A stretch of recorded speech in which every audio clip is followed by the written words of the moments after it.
Greetings. Welcome to Walmart's first quarter fiscal year 2026 earnings call. At this time, all participants are in listen-only mode. A question and answer session will follow the formal presentation.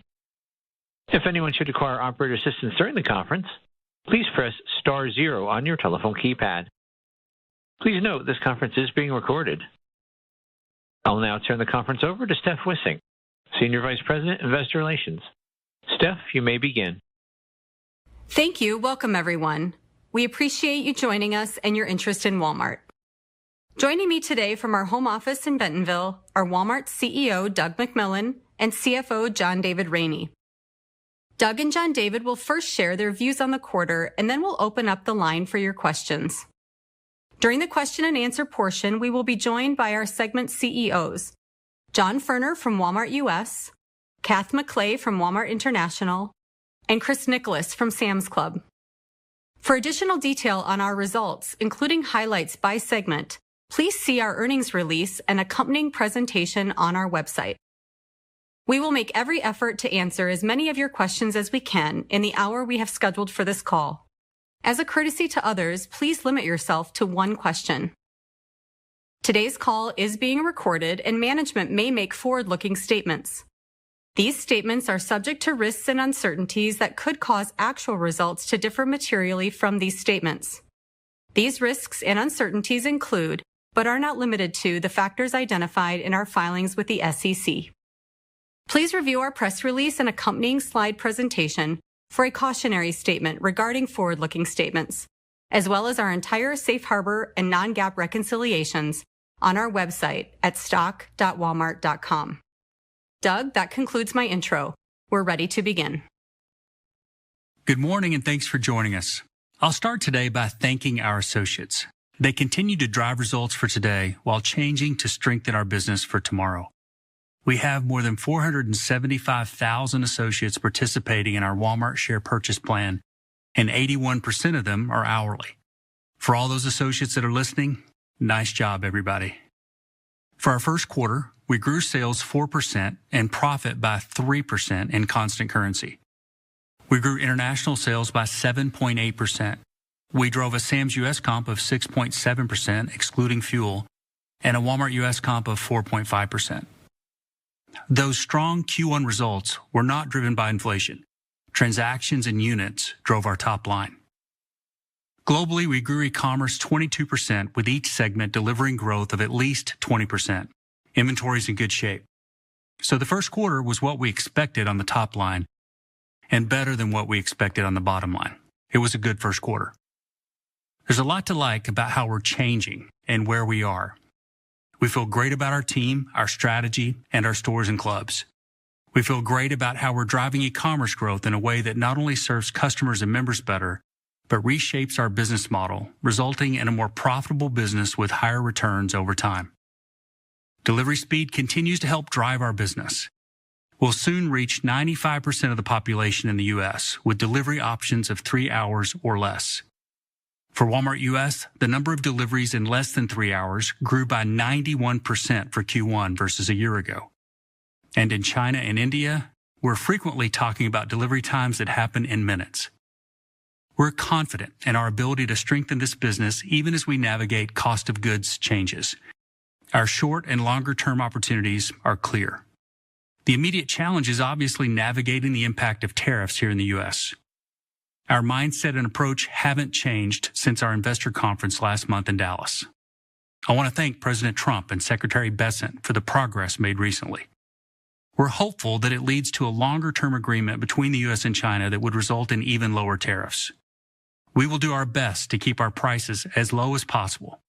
But given the magnitude of the tariffs, even at the reduced levels announced this week, we aren't able to absorb all the pressure given the reality of narrow retail margins.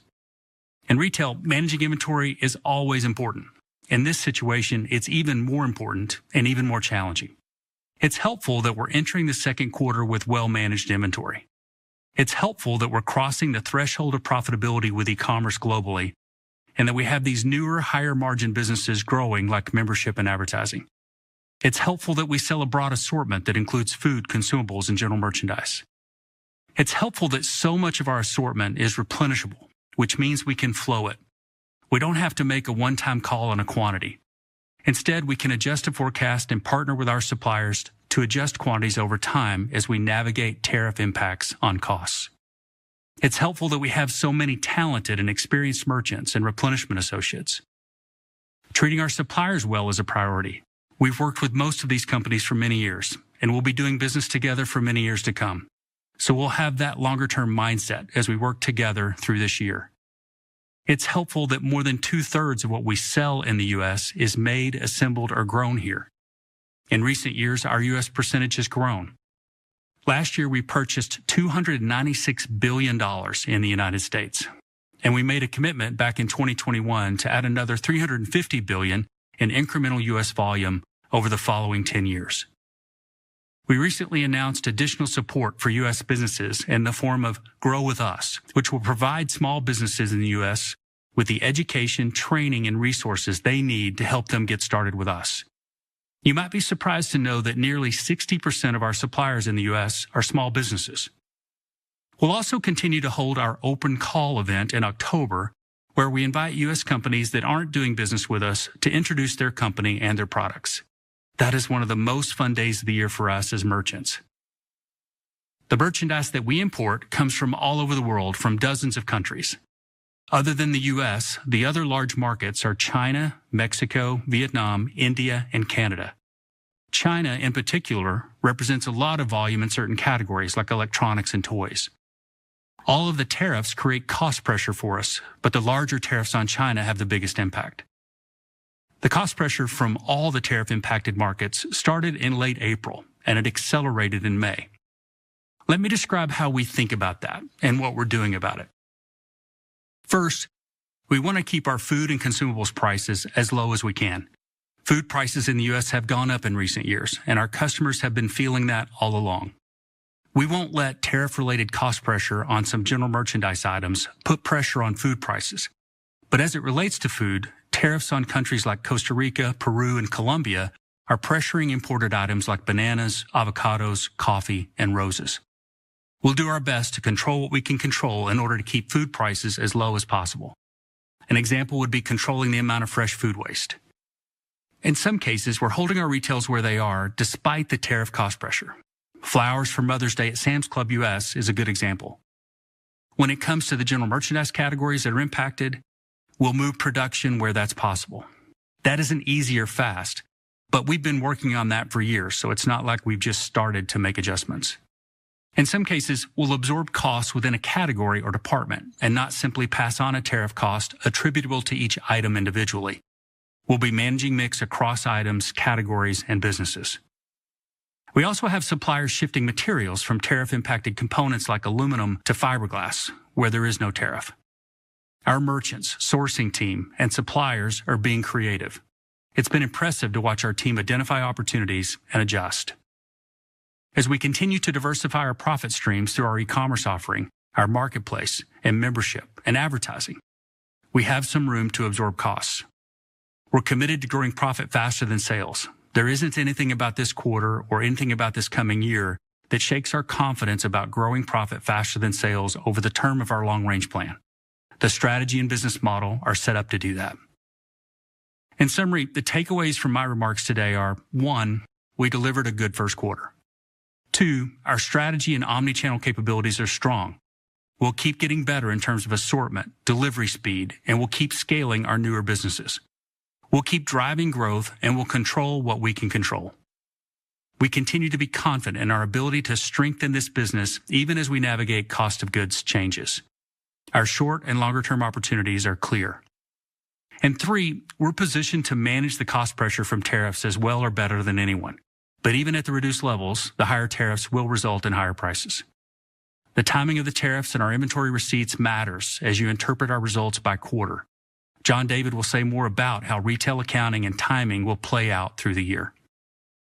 I'll wrap up my remarks today the same way I opened, by thanking our associates. Our store, club, and supply chain associates are working hard and learning new capabilities. Our home office and tech associates are partnering to manage the short term while building for the long term. We've been operating in challenging environments for years now, and we'll come through this one stronger than ever, just as we have before. We have Associate and Shareholders Week coming up. It's my favorite week of the year. I look forward to seeing so many of our associates and many of you here in Northwest Arkansas. John David, I'll turn it over to you. Thanks, Doug. Our first quarter performance demonstrates the strength of our business and the relevance of our omni strategy in the context of a highly dynamic backdrop. I'm pleased with the continued sales momentum across the company, and it speaks to the competitive advantages that set us apart in the retail marketplace. Our commitment to delivering value and convenience to our customers is resonating more than ever. At the same time, we're driving progress in high-growth areas like advertising, membership, and marketplace services. Our April results were better than we had expected, particularly in Walmart U.S. Sales across segments improved as the quarter progressed, including strong Easter seasonal events. And our teams did a nice job managing inventory and controllable expenses, leading to a stronger than forecasted performance in both gross profit and SG&A.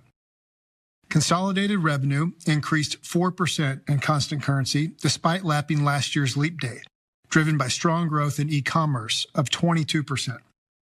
Currency headwinds reduced reported sales results by $2.4 billion, or 150 basis points of growth. Walmart U.S. comp sales grew 4.5%, aided by strong e-commerce sales growth of 21%. Momentum in grocery sales continued with a mid-single-digit comp and ongoing share gains. Health and wellness sales increased high teens, reflecting higher prescription volumes and over-the-counter sales, while general merchandise sales declined slightly with softness in electronics, home products, and sporting goods. We're focused on value and managing our relative price position while also saving customers time with our e-commerce options. In Walmart U.S., we have more than 5,000 price rollbacks across our assortment, and we've seen private brand sales outperform, with grocery private brand penetration up 60 basis points versus last year. Our international business grew sales 7.8% in constant currency, reflecting strength in China and Flipkart. E-commerce was strong with double-digit growth across markets, led by pickup and delivery and marketplace. We're increasing speed of delivery for customers. In international, items delivered same or next day increased by 35%, with about 45% of those items delivered in under 3 hours. At Walmex, lapping last year's government stimulus payments, the Easter shift, and some early quarter softness tied to a weaker and uncertain macro environment led to slightly softer sales than anticipated. We're encouraged by the pickup in business more recently, with sales back in line with our expectations. Sam's Club U.S. comp sales, ex-fuel, increased nearly 7%, with strong growth in transactions, including strength in Members Mark. E-commerce grew 27%, led by triple-digit growth in club-fulfilled delivery and double-digit growth in pickup. Members value the convenience of Scan and Go, and their usage of this tool continues to grow, with penetration increasing 600 basis points versus last year. Over 50% of our members now transact digitally in some form with Sam's, online or using digital solutions in Club. From a margin standpoint, consolidated gross margin increased 12 basis points due to better-than-expected results at Walmart U.S., partially offset by lower-than-expected results in international, which saw increased pressure from channel and format mix changes. Gross margins in Walmart U.S. increased 25 basis points, reflecting continued disciplined inventory management, including a lower level of markdowns and improvements in business mix that have offset increased pressure from merchandise category mix. As our business model evolves, contributions to profitability are increasingly influenced by a diverse set of drivers, including improved e-commerce economics and business mix. We achieved e-commerce profitability both in the U.S. as well as for the global enterprise in Q1 for the first time, an important milestone for our company.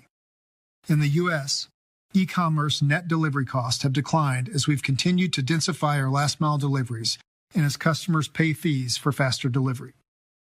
Business mix, most notably from higher margin areas like advertising and membership fees, also contributed to the improvement in Q1 profitability. Our advertising business across markets increased 50%, including Vizio. Walmart Connect in the U.S., which doesn't include Vizio, grew 31%. Sam's Club U.S. ad business was up 21%, and we saw 20% growth in our international markets led by Flipkart. Membership fee income was up nearly 15% across the enterprise. In the U.S., Sam's Club continued to see steady growth in member counts, renewal rates, and increased penetration of Plus members, resulting in membership income growth of 9.6%, while Walmart Plus membership income grew double digits. Within international, membership income from Sam's Club China grew more than 40% as member counts continue to increase. SG&A expenses deleveraged 6 basis points, including the benefit from lapping last year's business reorganization cost. As expected, international and Sam's Club U.S. expense deleverage reflects planned investments in associate wages. Walmart U.S. deleverage reflected increased depreciation expense, as well as Vizio operating costs post-acquisition. As we previewed at our Investor Day, we experienced higher than expected casualty claims expense. We're accruing a higher rate for claims cost based on the industry trends that point to higher risk adjustment factors. We expect this trend to persist for at least a few quarters. Adjusted operating income was better than expected, with growth of 3% in constant currency, and adjusted EPS of 61 cents was higher than our guided range. Importantly, our inventory is at a healthy level, up 3.8%. That's obviously as important as ever as we head into a tariff-impacted period, where cost pressures will impact item pricing and make it more challenging to anticipate demand by item. This is a highly fluid situation, and we'll need to manage quantity decisions as we measure the price elasticity of impacted items. I'm grateful that we have a team of experienced merchants, various levers we can pull, and the tools available to manage this in a thoughtful and proactive way. Our cash position provides the flexibility we need to lean into opportunities to grow share, while also continuing to invest in areas with long-term strategic value, such as supply chain automation, store growth, remodels, and tech. In April, we completed an approximately $4 billion debt issuance at attractive terms. We continue to expect FY26 CapEx to be in the range of 3 to 3.5% of sales. During Q1, we repurchased $4.6 billion in stock, an amount equivalent to our share repurchases for the entire year last year. We have a lot of confidence in our business and will continue to be opportunistic with buybacks if share price dislocations occur. Now, turning to guidance. As a matter of practice, we provide an update on our full-year outlook at the end of the second quarter, if appropriate. But I'd like to give some color on how we're thinking about the impact from tariffs. I want to start with reiterating our message from our Investor Day in early April. We have a lot of confidence in our strategy, and there is nothing about this current period that makes us feel differently about anything we've previously said about our long-term financial framework to grow annual sales about 4% and operating income faster than sales. We've seen during periods of economic uncertainty in the past, we tend to gain share and come out of the other side in an even stronger position. We expect this period to be no different. We'll play offense and may opportunistically invest in areas to improve our value proposition. But we're not fully immune from the financial impacts in the short term. We've done work internally to model various scenarios related to the ongoing trade policy discussions. These scenarios involve making assumptions about how long tariffs persist at certain levels versus coming down to some lower level once bilateral trade deals are completed. We also must make assumptions about the elasticity of demand as well as the overall macro backdrop in this environment. Perhaps it's obvious, but worth stating. The range of possible outcomes is much greater than when we originally provided our annual guidance. That said, in what we believe are the most likely scenarios that we've modeled, we still have the ability to achieve our full-year guidance for both sales and operating income. These scenarios involve the belief that trade policy discussions will result in bilateral agreements in principle, or the existence of good faith discussions moving toward agreements that could result in tariff levels lower than those initially proposed in early April. However, if we see a restoration of dramatically higher tariff levels, the impact on our financials could be significant and even jeopardize our ability to grow earnings year over year. In any case, we're comfortable with our ability to grow sales in the range we've guided for the year, though the mix of AUR versus units may be much different in these scenarios. While the swings from quarter to quarter could be large, we still think we can achieve our operating income guidance for the year, given what we know and our assumptions that I referenced. Should more progress on trade in the next several weeks be favorable, there could be upside. If elevated tariffs remain in place for an elongated period, there would be downside risk. We will know a lot more in a couple of months, but we are equipped to manage this as well or better than other retailers. Turning to the second quarter, the operating environment is highly fluid, and it makes the very near term exceedingly difficult to forecast. The level and speed at which tariff-impacted prices could go up is more extreme than in normal periods. The U.S. is, by far, our number one market for sourcing. For the less than a third of what we sell in the U.S. that's imported, China, Mexico, Canada, Vietnam, and India are our largest markets. As Doug noted, we're encouraged by the recent trade negotiations, especially concerning China. The level of tariffs that result from those discussions and the timing of when they ultimately become final may cause larger swings in our financial performance from one quarter to the next. Moreover, there are two specific accounting methods that make these swings more difficult to forecast. I want to take the time to explain these because they may impact the second and future quarters given cost pressures caused by tariffs. The first relates to our method of accounting for the cost of inventory for the majority of our U.S. business, the retail inventory method, or RIM for short.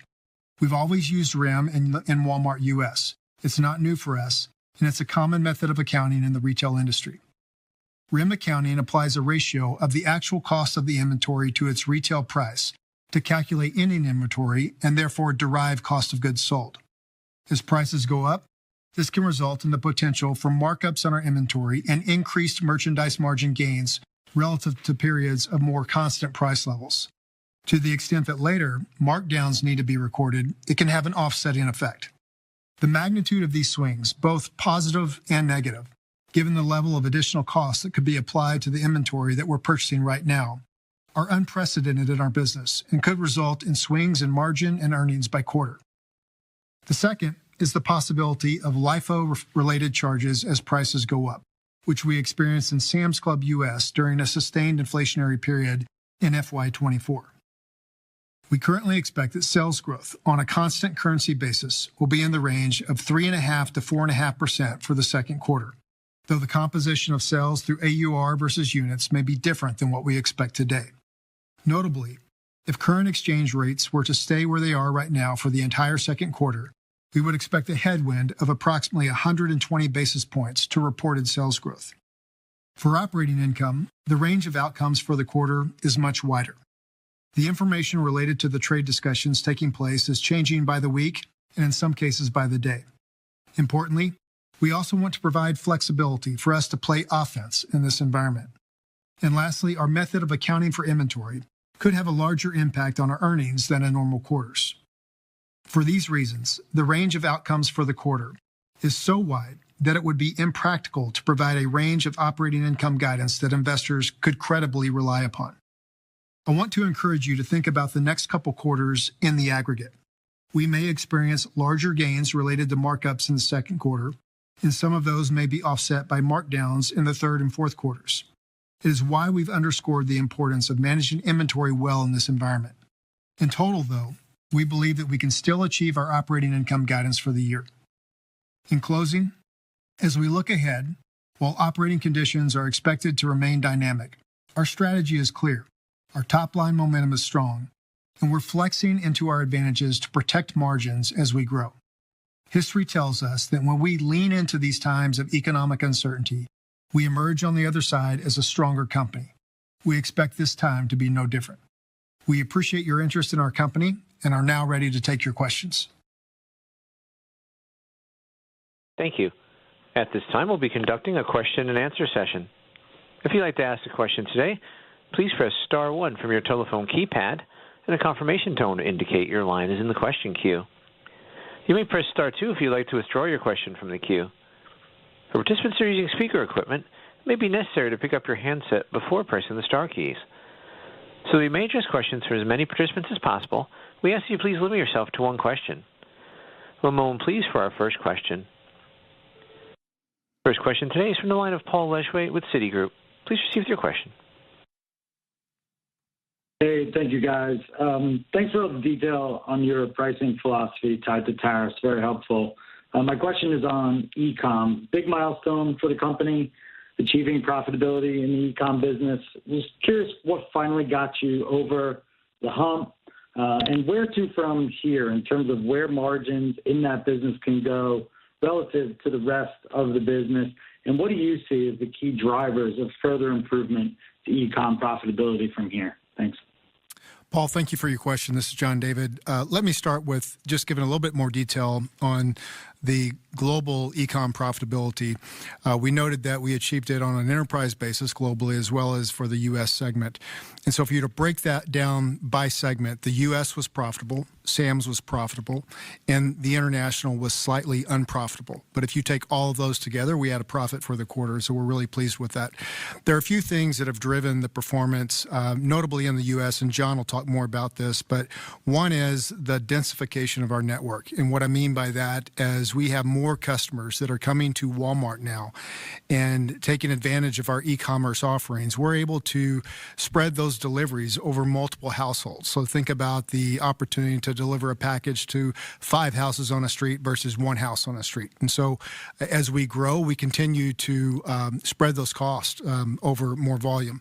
The second is delivery cost, and this is where John and his team have made a tremendous amount of progress in reducing the unit cost, and this is a lot of the supply chain infrastructure that we've implemented. But part of that, too, is the willingness that customers have shown to be able to pay for expedited delivery. And what I mean by that is delivery within 1 hour or within 3 hours. We noted in the last quarter that fully a third of our customers are taking advantage of that option, and it shows the relevance of convenience. We've seen an uptick in that even in the most recent period.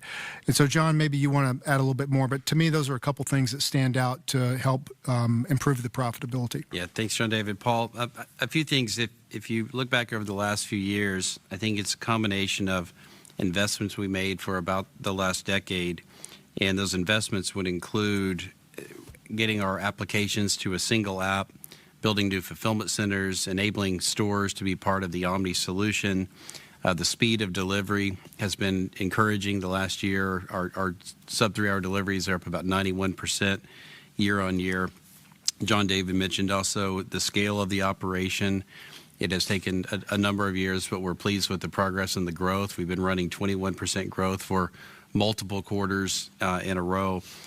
For customers in particular, what the team has done that I've been really impressed with is providing customers flexibility to serve customers when they want to be served, the way they want to be served. So a Walmart customer can shop at the counter. They can shop with curbside pickup. We have in-home delivery. Our first and third-party delivery options, including fulfillment services for our sellers, has been on a strong growth rate for the last few years. And that has resulted in, as John David said, lower delivery costs due to density and frequency. All of that put together has enabled us has helped us enable business mix with advertising, our data businesses. And when you put it all together, just really proud of the team to be able to sit here today and announce a quarter of profitability for the first time, as we told you just a month ago when we were together in Dallas. And importantly, the team has exited the quarter with momentum. There was a strong April. We had a strong Easter. Our Omni capabilities enabled us to deliver floral and other things that people need last minute for the Easter holiday and Mother's Day. So we'll keep working on better ways to serve customers, improving speed, improving density, and working efficiently across all the channels. Thank you, guys. Good luck. Our next question comes from the line of Simeon Gutman with Morgan Stanley. Please receive your question. Hey, good morning, everyone, and good quarter.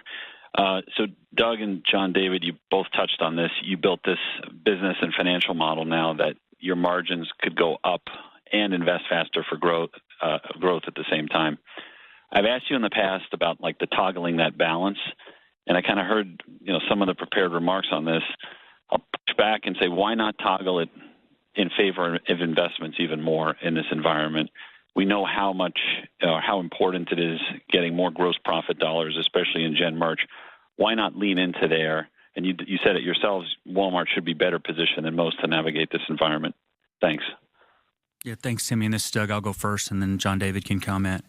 I think with our guidance where it is for the year, we positioned ourselves to be appropriately aggressive. I think as the quarters play out, we may make different choices depending on what's happening with pricing. It is fluid. We're watching what's happening with cost of goods. There are a lot of moving parts as it relates to merchandising these days. And as it relates to the retail prices, we'll watch where our price gaps are, but we'll also watch what customers are telling us and the response that we get from them and the pressure that they're feeling. So the bottom line is, if we need to invest more, we can. Having said that, I really want to grow profit faster than sales. Like, we've been working on this for a long time. I think we deserve that. You guys deserve that. And if we can navigate this in a way as we balance all the interests between customers, shareholders, and everyone else, such that we can keep prices low enough to help people and grow profit faster than sales, that's what winning looks like to me. I would underscore the points that Doug made. I feel, Simeon, that we are striking the right balance between investment and growing profits. If you look over the last 2 years, we grew operating income about 10% on average. Our guidance is, let's call it roughly half of that this year. And so this is a year of investment. But even while doing that, we are hopeful to be able to grow profits faster than sales. If there's, to me, a story about the quarter from a financial perspective, it's really one of the diversification of our income streams. And so you're seeing all these things play out. If you were to just take advertising and membership as an example, that's a quarter of our profits. Membership was really strong in the quarter. We grew each segment, membership, double digits. International was north of 20%. So you're seeing this diversification of our income streams that allows us to continue to take a very long-term perspective and invest in this business. So these are always a little tricky in terms of striking that right balance, but we feel like the plan that we have right now is the right one for us. Thanks. Good luck. Our next question comes from the line of Christopher Horvers with J.P. Morgan. Please proceed with your question. Thanks. Good morning, everybody. So I wanted to ask a question about the consumer and the upper and lower end. You called out strong gains with upper income households. Is that coming through on the e-commerce side mainly, in addition to what's going on in the store? And then on the other side, there's been a dialogue in the market that maybe the lower end consumer is getting weaker and seeing some incremental pressure and perhaps leading to some, bottom of funnel loss where they're trading out of Walmart to, lower sort of lower average cost locations and doing smaller shops. So can you talk about what you're seeing on both sides in terms of the health as well as the share performance? Thank you. Christopher, it's John. I'll first anchor on comments that John David made early this morning, which are that customers, in some cases, we've heard of some concern. They remain choiceful and consistent. And we continue to see customers prioritizing value and speed of delivery. We have seen growth across all income cohorts in the quarter. Fortunately, and I'm proud of the fact that in April we saw a number of new customers, and it's probably a good time to remind you just the shape of the quarter in terms of the calendar. This is a calendar where we had leap year last year, and then we had a very late Easter. So February was softer than we expected. March was back to normal, and we exited the quarter with a very strong April, including a strong Easter holiday, which is a reminder that customers are prioritizing seasonal events, getting together, having meals at home, and importantly, we want to be very flexible for our customers. If customers choose to shop in store, we want to have a great store experience. We're very pleased with our remodel program. We continue to see accelerated results and high NPS scores after remodel. Our fast delivery scores are some of the highest scores that we have in the company. And over the course of the rest of the year, you will continue to see us expand our capacity and capability to deliver from FCs quickly, including same day, next day, and 2 days. And we are growing our fast delivery options almost 100% year on year. You heard that this morning, growing 91%. So we'll continue to focus on value with great products in meat, produce, our Better Goods line. Really proud of the progress in apparel. Toys has had a strong quarter, particularly the holiday. And then we'll remain very, very flexible for our customers as we move throughout the year. I think from a Sam's Club point of view, I underline everything that John just said. I think that right now, I think we're leaning into the power of the model of the membership warehouse retail model. We have incredible prices because we've curated items for members. And what we find is that this resonates whether you're, earning a lot of money or whether you're working through how you spend your money each toward the end of your pay packet. We're seeing growth in convenience. we really see that convenience is something that resonates for everybody. And in fact, what we give them back is the power of time. So if we make things easier for people, they have more time, and that's incredibly valuable to people. So I would just close by saying that the growth in our membership, the 5%, 10% growth in our membership income is driven by more people renewing, more new members, and a higher mix of plus participation. And we're seeing that across all of our income cohorts. Our next question is from the line of Peter Benedict with Baird. Please proceed with your question. Hey, good morning, guys. Thanks for taking the question. So mine's kind of on capital allocation. You talked about CapEx, 3 to 3.5% of sales. Sounds like that probably trends towards the upper end of that range this year. I'm wondering if you could frame where we stand with the automation investment and the spend on that front. Should we be thinking CapEx in dollars is kind of at a peakish level here, at least for the intermediate term? And then on the buyback, great to see in the first quarter, it looks like you spent, as you said, more than last year, but also more than 2 years ago. Any way we should be thinking about that going forward and your willingness to commit more to buyback? Thanks so much. Sure, Peter. Thank you for the question. On capital allocation, I'll start with CapEx. The right way to think about that level for our business is in the 3 to 3.5% of sales. So that should grow with revenue as we go forward. It may vacillate a little bit between the top end and the bottom end of that, but given what we know and the opportunities that we have to drive improved returns through some of this investment, we're not shying away from this, and we're taking a very long-term perspective, even in this current operating environment where we see some of those costs are coming in higher. We look at capital allocation as every dollar has to fight for its highest return. And this is one of the best ways that we can spend a dollar. That said, we saw significant price dislocation in the quarter as some of the uncertainties filtered through the market. And we were very aggressive in our share buyback, as I noted, buying back more than we did in the entirety of last year. And we'll continue to do that as we see price dislocation, because we have a lot of conviction in our strategy. We have a lot of confidence in the plan that we have, and we believe there's a lot of shareholder value to be created here. And so as we see these types of dislocations, you're going to see us be more aggressive. I think it's fair to say, obviously, we're going to spend more in share buyback this year than we did last year, given that we've already done that one quarter into the year. The total amount of that, is to be determined. We'll see where prices are. We need to balance this with both increasing our dividend as well as investing in ourselves through CapEx. Our next question is from the line of Brad Thomas, KeyBanc Capital Markets. Please proceed with your question. Thanks. Good morning. The Walmart Connect growth was particularly impressive this quarter and showed some acceleration for you.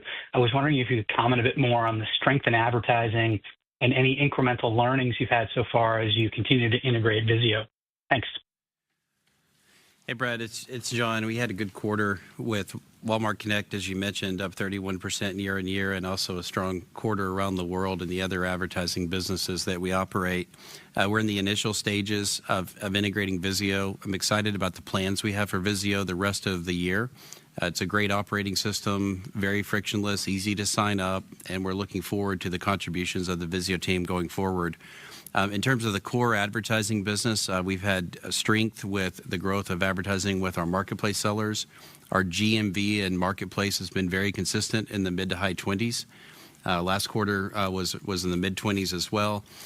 We also have had continued strength with first-party and third-party suppliers. So it's a broad mix of capabilities. Additionally, this quarter, we launched pharmacy delivery. And that's another opportunity for our customers to enjoy the flexibility that we offer. And so there will be new opportunities, I think, as we go forward and look ahead. But in general, we're really pleased with the progress, the momentum, and the team that we've established in Walmart Connect. Our next question is from the line of Michael Lasser with UBS. Please proceed with your question. Good morning. Thank you so much for taking my question. John David, in your remarks, you said if elevated tariffs remain in place for an elongated period, there would be downside risk. Now, you guys are astute poker players and probably will not clearly define what elevated tariff rates are, but would you consider the current level of tariffs to be elevated, meaning that there could be downside risk if they don't come down? And more importantly, over the long term, is there anything about this tariff situation that would existentially impact Walmart's margins, meaning that given the opportunity of time and flexibility, you would be able to fully mitigate all that you see in front of you, and or such that you would be able to have margin rates that are consistent with what you would expect to do over the longer term? Thank you very much. Thanks for the question, Michael. Let me start with the second part of your question first. We don't see anything, and we indicated this in our prepared remarks, we don't see anything that changes the way that we think about our business long term related to the current environment that we're in. And so we think that we can navigate this. I think the thing that everyone is focused on, certainly the Fed, is to make sure that these are a one-time price increase and not something that persists and bleeds into wage growth and other things that have a more longer-term effect.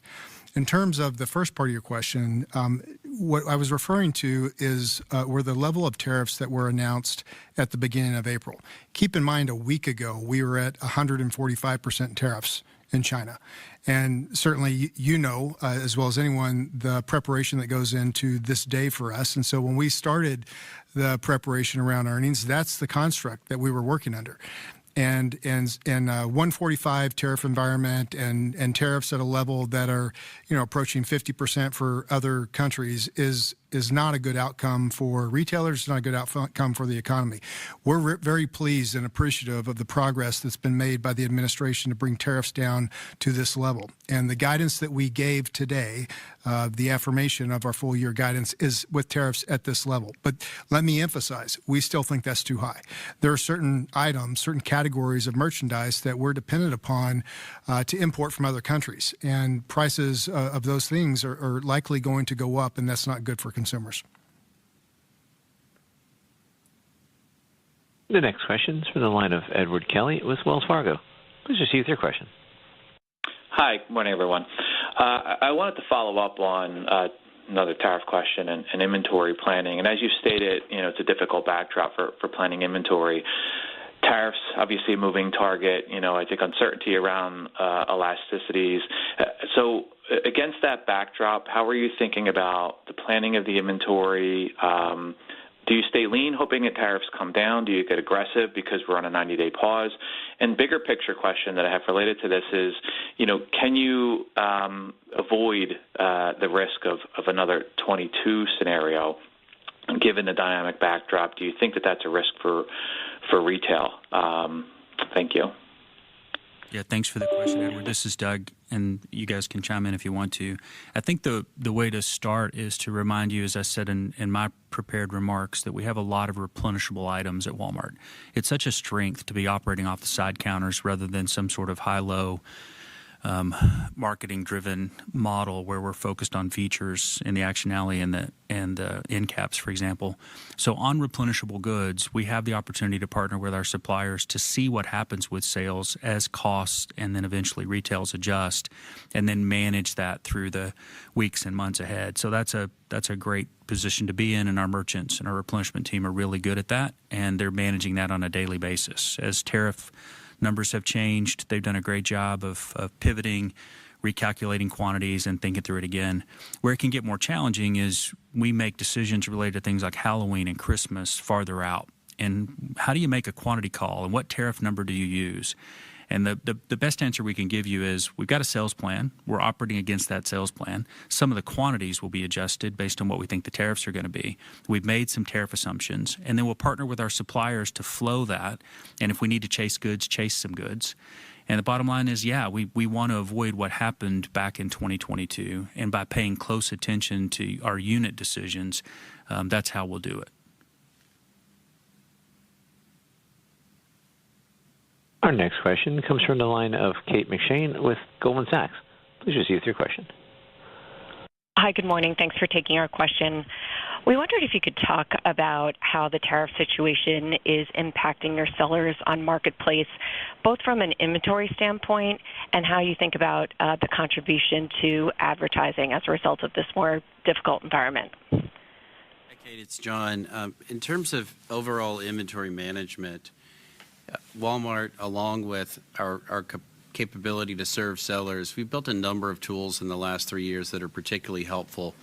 And for sellers in particular, having services like Walmart Fulfillment Service with heightened visibility of their inventory, where it is, our ability to move around the country is particularly helpful.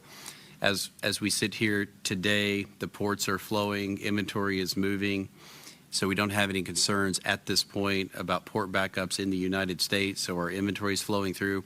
I did mention earlier that our GMV growth rates in Marketplace in particular have been consistent over the last few quarters. You saw that in the release. We're also seeing that again as you exit the quarter. So we had a strong April in e-commerce, and this is a big contributor to the overall health of the e-commerce business with the 21 growth rate that has been in place for some time, which we are pleased to see.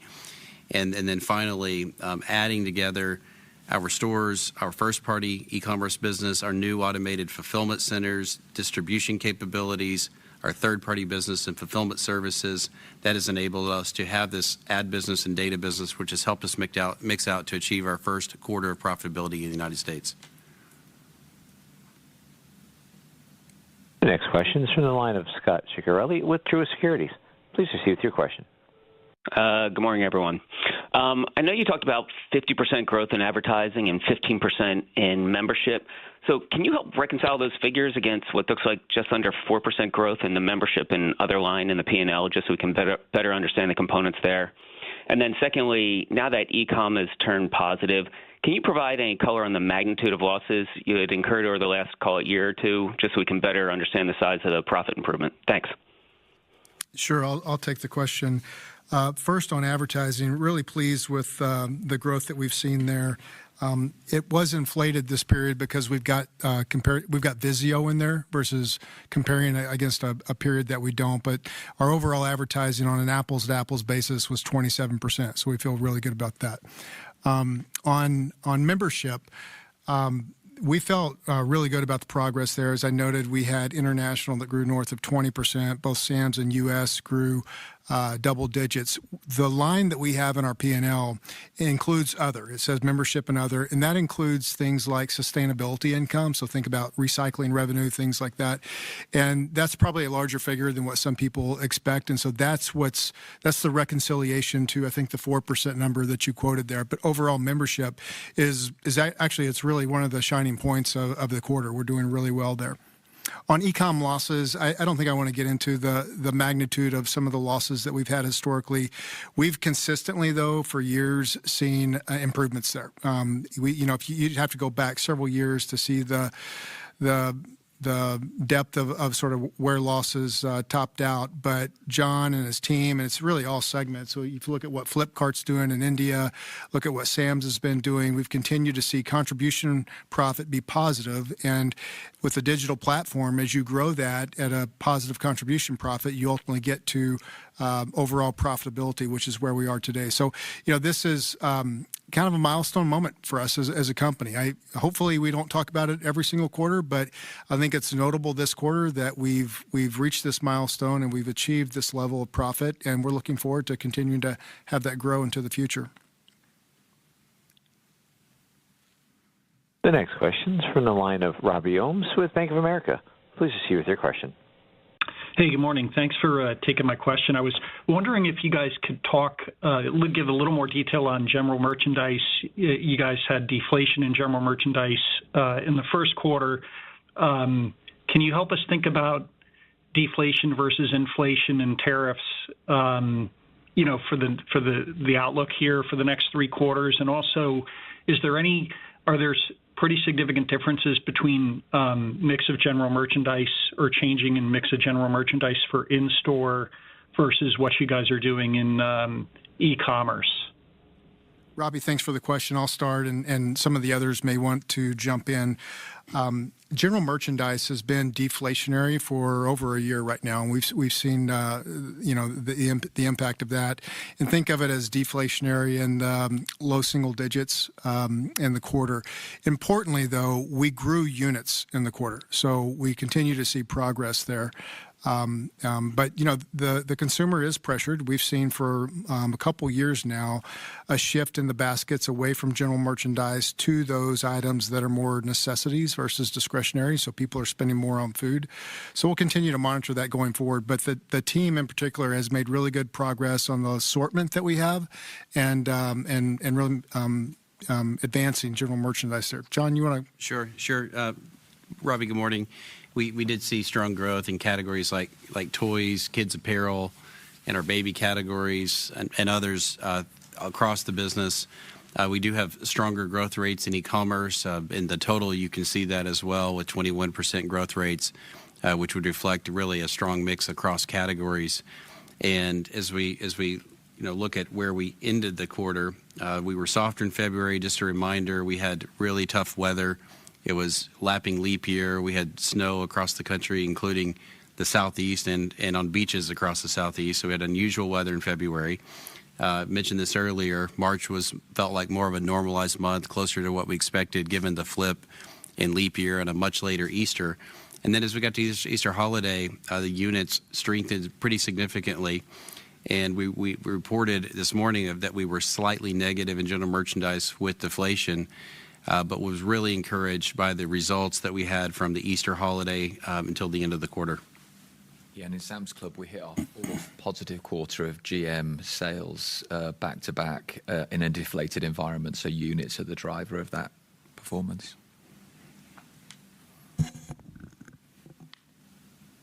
Our next question comes from the line of Rupesh Parikh with Oppenheimer. Please proceed with your question. Good morning, and thanks for taking my question. So I just want to go back to the strong momentum in the health and wellness category. Just want to get a sense of how you guys feel about the sustainability of the momentum. And then as you look at the pharmacy rollout, how is that trending versus expectation? And any sense as whether it's driving new customer acquisition at this point? Hey, Rupesh, thanks for the question. When we look at the pharmacy business, and you saw in the reported results this morning, growth in the mid-20s, when you strip out the impact of GLP-1s, we saw prescription growth over 10% growth in the quarter, which is very encouraging. That result is inclusive of market share gains, and it's driven by a few things. First, I would just like to compliment our pharmacists, our pharmacy techs, the team in the field who do such a great job helping customers and patients with whatever they need help with. And then the second was the initiative of pharmacy delivery, which we launched in the first quarter, which has been helpful not only for customers to receive their prescriptions the way they want to receive them, but it has resulted in growth of new digital users in our e-commerce business. So we've had a digital business with text message for some time where you could renew. Now that you can deliver, we see people signing up for an account on Walmart.com in our app, and we're looking forward to being able to serve them in more ways across categories. I think it's worth mentioning that Sam's once again for the 9th year in a row won the J.D. Power Pharmacy Company of the Year, and the ex-GLP growth is still double digit, so it's over 10%. So we're feeling really good about that business. Our next question is from the line of David Bellinger with Mizuho Securities. Please proceed with your question. Hey, good morning. Thanks for the question. First one, just on understanding the outcomes for Q2 are so wide on the guidance right now, and you can't give us a definitive range there on profitability. Can you just walk us through your positioning on the full-year guide? Why are you still confident to keep that range? And do you expect these wide swings you talked about on margins and operating income? Could those be contained within the combined Q2 and Q3 time frame? And just secondly, anything on the international and the momentum you're seeing there, especially on the operating income side? Thank you. I'll start with the first part of your answer, then kick it over to Kath to talk about international. It's hard to predict. We don't know the level of tariffs, of where the bilateral agreements are going to finalize at. We do know that we're probably going to be in a period in the second quarter where we're going to see more markups than normal. It's why, Doug and others have mentioned that it's so important to get inventory right in this environment, because that reduces the likelihood of taking markdowns in the third quarter and potentially even into the fourth. And so, it remains to be seen what the elasticity of demand is. It's something that's 30% higher, or in other cases, 10% higher in certain items. So we'll have to see that. We've got a really, really good team of merchants, and we have a lot of confidence in their ability to navigate this environment. And fortunately or unfortunately, depending on how you look at it, we've got some experience here from a couple years ago, and so we'll try to navigate this. And as Doug said, I like our hand here. I think we can navigate this as well or better than anyone, but there's a lot of uncertainty, a lot of volatility. It's a dynamic and fluid environment, and we feel confident that we can land the year in the range that we've talked about, but the swings from quarter to quarter are a little harder to predict, and we'll have to see how that comes. Yeah, if I pick it up from there, because definitely foreshadowed that we have swings by quarter in international when we were together in Dallas. If I was to characterise the quarter, I would say it was a good result, but I think we can still do better. I don't think my team would be surprised to hear me say that, because I think that's the constant posture we typically have. When I look across the composition of the markets, we had a couple that had a weaker backdrop, which would be more Mexico and Canada. I think we made strategic investments in high growth markets like India.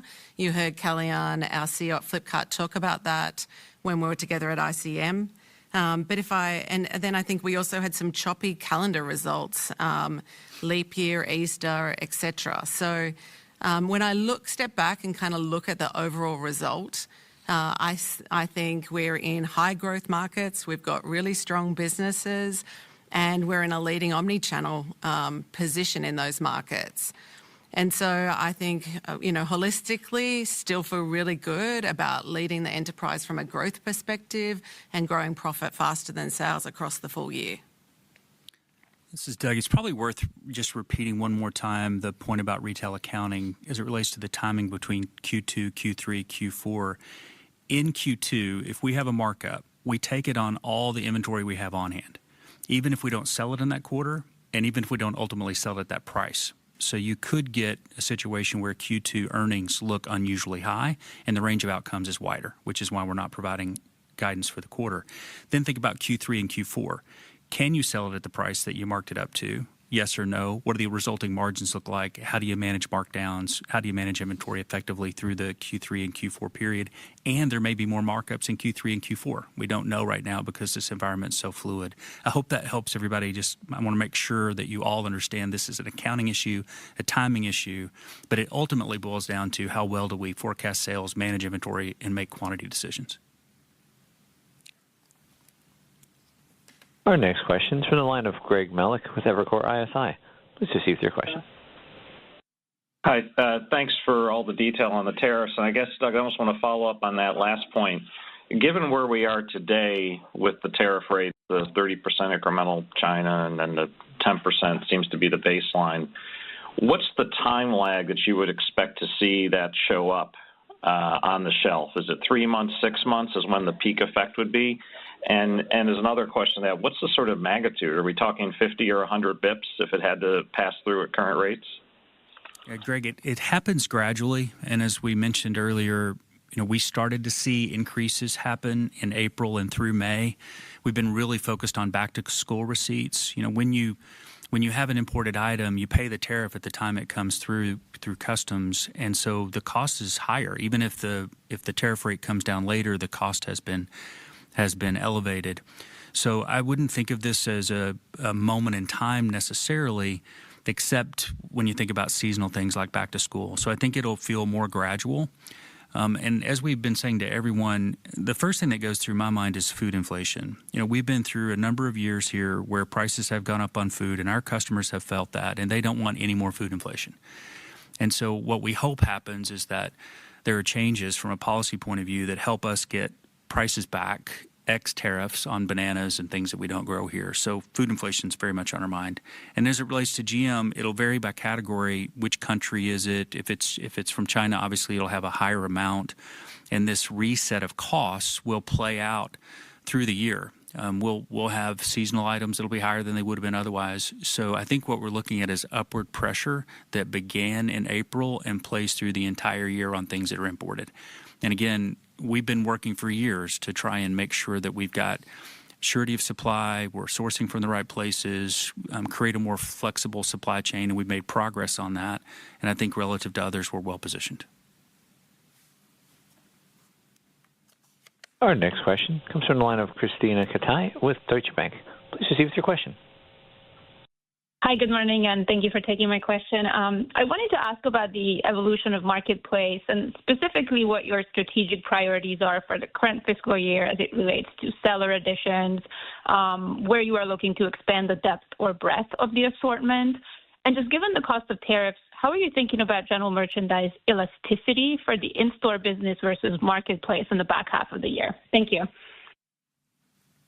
Hey, Christina, it's John. I think the first thing that is important to note is we want to be flexible for our customers and deliver what they want, when they want it, however they want it to be delivered. And so what you'll see in the coming months, quarters, and years is a continued focus on expanding our assortment to be able to deliver our customers what they're looking for without the need of looking at another app or going to another location. Our supply chain capabilities that include our new next generation fulfillment centers, our ability to use our stores for delivery in a very dense, local, low-cost way are all parts of the solution to be able to serve customers flexibly. So assortment would be first. Second, we want to ensure that we have the right suite of services available to our sellers. Our sellers need to know where their inventory is, their rate of sale. We have an application they can look at on their phone that tells them a lot of the critical information that they're going to need. And then third, our sellers who are launching brands, developing brands, or selling someone else's product, they're looking for ways to connect to relevant customer cohorts that are interested in their products. So being able to use our data to help them access cohorts who are interested in their categories and then advertise through Walmart Connect is a big part of the solution that all of our sellers are going to need. In terms of elasticity, we watch elasticity and we are constantly reforecasting quantities, placement. This is something that we do each and every day, every week, every month, every quarter. So there'll be a period here where we'll be watching this, and we are watching this very closely with much better tools and visibility to know what we own, where it is, and where it's moving.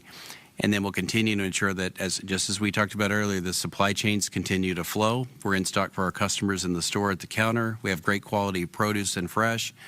And then finally, our fulfillment center inventory is placed well so that if a customer places an order, we'll be able to deliver it in a very fast manner and meet the promise that we told them. And if I can just chime in from an international perspective, we're very proud of the progress we're making in Flipkart, but if I focus on our other marketplace businesses in Canada, Chile, and Mexico, our total marketplace GMV grew over 30% year on year. And a lot of that is because we have, in this quarter, we signed up over 4,000 new sellers in Mexico and Canada. We also launched Walmart Connect for our marketplace sellers in Canada and have seen really high engagement with that. And our SKU count grew over 80% in Canada and Mexico over this last quarter. So a lot of upside and a lot of growth and momentum in our marketplace business across international. Thank you. At this time, we've reached the end of the question and answer session. I'll now turn the call over to Doug McMillon for closing remarks. Thanks again for dialing in and asking great questions. We have momentum, and that momentum continues. We feel good about our ability to win with customers, to serve them how they want to be served. We're encouraged by the fact that e-commerce growth across all three segments continues to be strong, all three segments growing more than 20%. Secondarily, we're strengthening our business model, playing that through regardless of what's happening with tariffs. The 50% growth in advertising, the 15% growth in membership, I think are really encouraging. And then thirdly, as it relates to the short-term environment, we are positioned to manage this as well or better than anybody. We will do our best to serve our customers well, to help keep prices low. That's really important in an environment like this, and it's our purpose. That's what we're here to do. But we believe we can do that while continuing to execute the strategy, change the business model, and grow profit faster than sales. So that's our consistent message, and we're confident in our plan. This will conclude today's conference. You may disconnect your lines at this time. Thank you for your participation.